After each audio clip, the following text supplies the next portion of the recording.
નમસ્કાર મિત્રો, આપ જોઈ રહ્યા છો આપણી યુટ્યુબ ચેનલ શ્યામા શ્યામ દર્શનમાં આપનું સ્વાગત છે। અત્યારે આપણે અધિક માસ એટલે કે પુરુષોત્તમ માસમાં આપણે કથા સાંભળી રહ્યા છીએ। તો આજે છે પુરુષોત્તમ માસનો ચોથો દિવસ। તો આજે આપણે સાંભળશું અધ્યાય ચોથો, મલ માસની દુઃખદ કથા। આ દિવસની કથા વાર્તા છે વર વગરની વહુની વાર્તા। તો આ વાર્તા સાંભળવા મારી સાથે અંત સુધી જોડાયેલા રહેજો।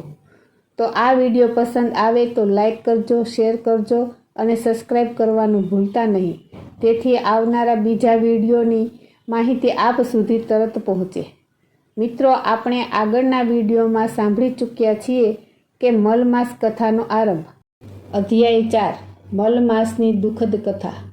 સૂત પુરાણી શૌનકાદિક મુનિઓને ઉદ્દેશીને કહે છે, ભગવાન નારાયણ નારદજીને કહી છે તેમજ શ્રી કૃષ્ણે પાંડવોને સંભળાવી છે, ત્યાર પછી મલમાસનું શું બન્યું તે હું તમારી સમક્ષ કહું છું, તે તમે સાંભળો। દુઃખ, તિરસ્કારને અપમાનને લીધે મલમાસનું જીવન ઝેર જેવું બની ગયું હતું। ભગવાન વિષ્ણુના ચરણકમળનો સ્પર્શ કરી તેને પોતાના દુઃખો કહેવા માંડ્યા।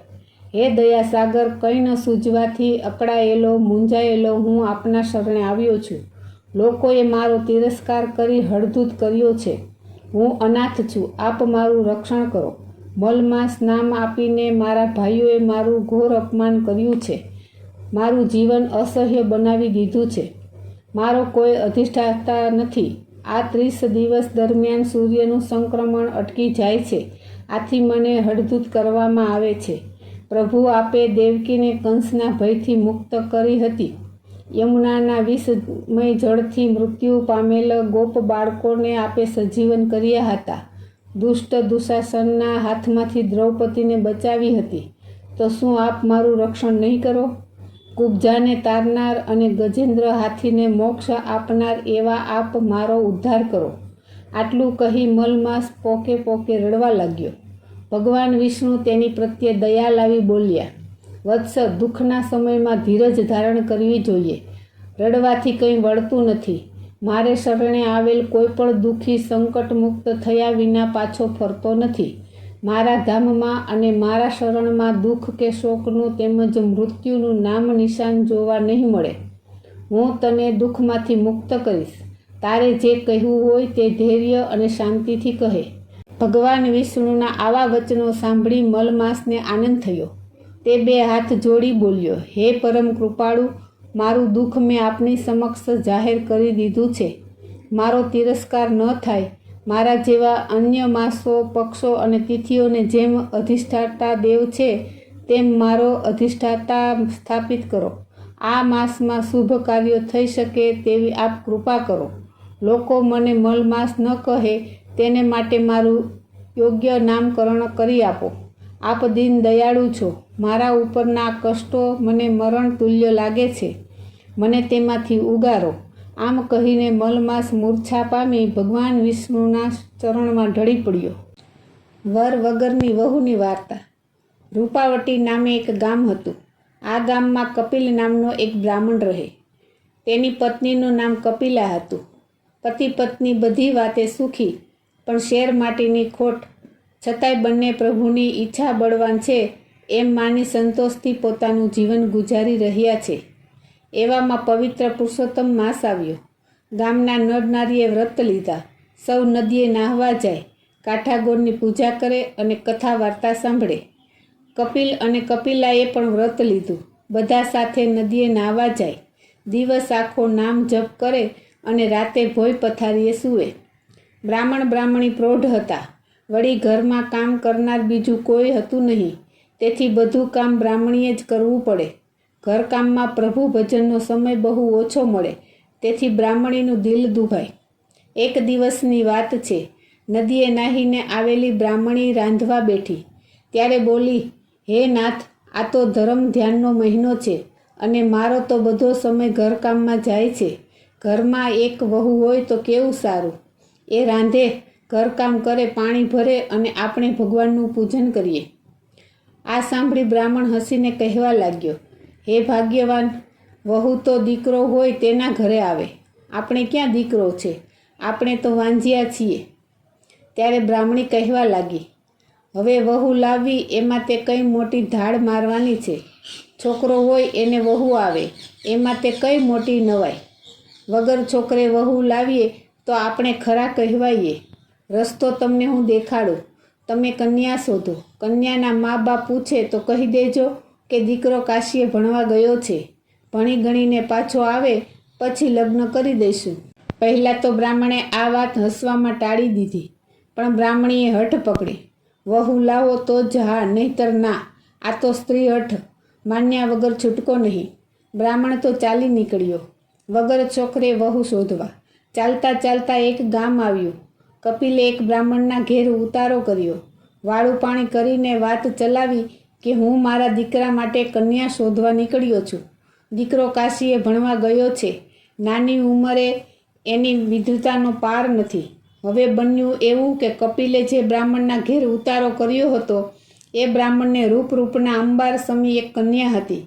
એને લાગ્યું કે ઘેર બેઠા જો આવા તેજસ્વી જમાઈ મળતો હોય તો એનાથી રૂડું શું.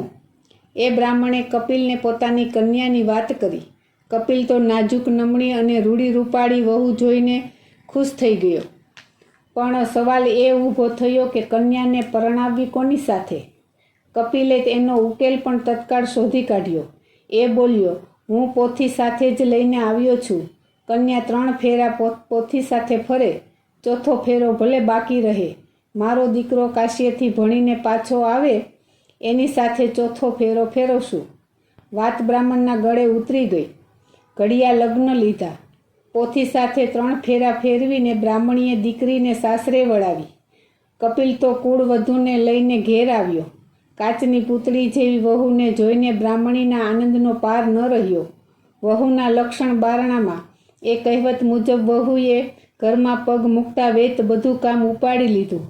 બ્રાહ્મણીને નિરાત થઈ. એ તો સુખે પ્રભુ ભજન કરવા લાગી. વહુને ઘરની ચાવી સોંપી. એક દિવસની વાત છે. બ્રાહ્મણી નદીએ નાહવા ગયા. વહુ રસોઈ કરે છે ત્યાં પડોશણ દેવતા લેવા આવી. ઘરમાં કાચની પૂતળી જેવી વહુને જોઈ એના વિસ્મયનો પાર ન રહ્યો. એ પૂછવા લાગી, બાઈ રે બાઈ, તું છે કોણ? ક્યાંથી આવી આ ઘરમાં? ભૂત છે કે પ્રેત છે? ચૂડેલ છે કે ડાકણ છે? ત્યારે વહુએ જવાબ આપ્યો, હું નથી ચૂડેલ કે નથી ડાકણ, હું તો આ ઘરની વહુ છું. આ સાંભળી પડોશણ ખડખડાટ હસવા લાગી. આ તો કૌતુકની વાત. વગર દીકરે વહુ આવી. વાંજિયાના ઘરમાં દીકરો છે જ ક્યાં તે તું વહુ થઈને આવી. આ વેણ સાંભળી વહુનું કાળજું વિંધાઈ ગયું અને એ રડવા લાગી. થોડી વારે બ્રાહ્મણી નાઈને પાછા આવ્યા. વહુને હિબકે રડતી જોઈ બ્રાહ્મણી પૂછવા લાગી, બેટી, તું શા માટે રડે છે?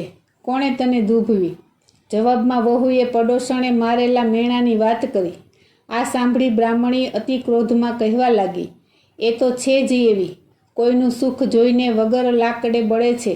કાન ભંભેરવાની એને ટેવ છે. એની વાત પર ધ્યાન ન આપીશ. દીકરા વગર તે કોઈ વહુ લાવતું હશે ખરું? હું કાંઈ એવી ઘેલી થોડી છું તે વગર દીકરે વહુ લાવું. મારો દીકરો તો કાશીએ વેદ ભણવા ગયો છે. એ ભણી ગણીને આવે ત્યાં સુધી તને એકલું ન લાગે એટલા માટે તો આ 7 ઓરડાની ચાવીઓ, દરેક ઓરડામાં ખાવા પીવાની અને શણગારની વસ્તુઓ પડી છે. ખાવો પીવો અને પહેરો ઓઢો. પણ એ વાત યાદ રાખજો, 7મો ઓરડો ઉઘાડશો નહીં. વહુએ તો ચાવી લઈ લીધી. પહેલો ઓરડો ઉઘાડ્યો તો એમાં મીઠાઈ પકવાન જોયા. બીજા ઓરડામાં હીરના ચીર જોયા. ત્રીજા ઓરડામાં 16 શણગાર સાધનો જોયા. આમ 6 ઓરડામાં સમૃદ્ધિની છોડ ઉડતી જોઈ. પછી વહુ 7મા ઓરડા પાસે આવી. સાસુએ એ ઓરડામાં પુરુષોત્તમ ભગવાનનું સ્થાપન કર્યું હતું. તેથી એ ઓરડો ઉઘાડવાની ના પાડી હતી, પણ વહુ પોતાની જિજ્ઞાસાને રોકી ન શકી. 7મો ઓરડો ઉઘાડ્યો. અંદર પગ મૂકતા જ એ થીજી ગઈ. રૂમની વચ્ચે એક દિવ્ય તેજવાળો પુરુષ દીવાના અંજવાળે પોથી વાંચી રહ્યો છે. એનું અલૌકિક રૂપ ભાન ભૂલાવી દે એવું છે. વહુને જોતા જ પુરુષ બોલ્યો, જેવા ઉઘાડ્યા છે એવા જ બારણા બંધ કરો. મારા માત પિતાનું વ્રત તૂટશે. વળી હું અત્યારે વેદોનો પાઠ કરી રહ્યો છું. મારો પાઠ અધૂરો રહેશે.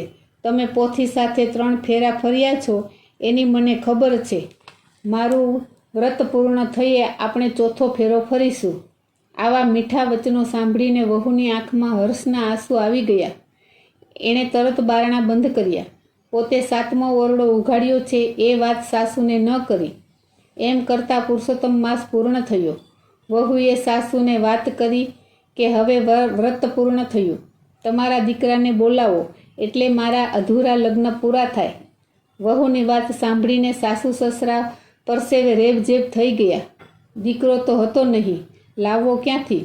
હવે બહાનું કઢાય તેમ ન હતું. આબરૂ જવાની બીકે બ્રાહ્મણી ઝેર ઘોળવાનો વિચાર કરે છે. સાસુ સસરાને આમ મૂંઝાતા જોઈ વહુ બોલી, તમે આમ મૂંઝાવ છો શાને? હું તમારા દીકરાને બોલાવું છું.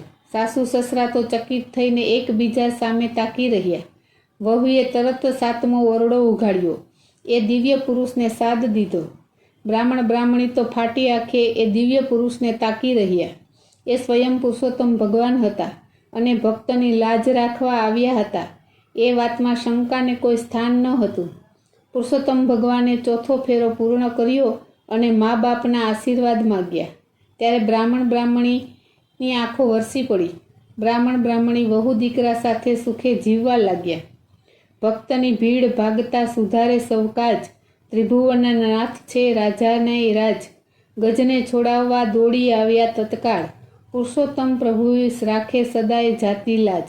હે પૂર્ણ પુરુષોત્તમ દેવ, જેવા તમે બ્રાહ્મણીને ફળ્યા એવા વ્રત કરનાર વાર્તા કહેનાર સર્વને ફળજો. જય પુરુષોત્તમ ભગવાનની જય.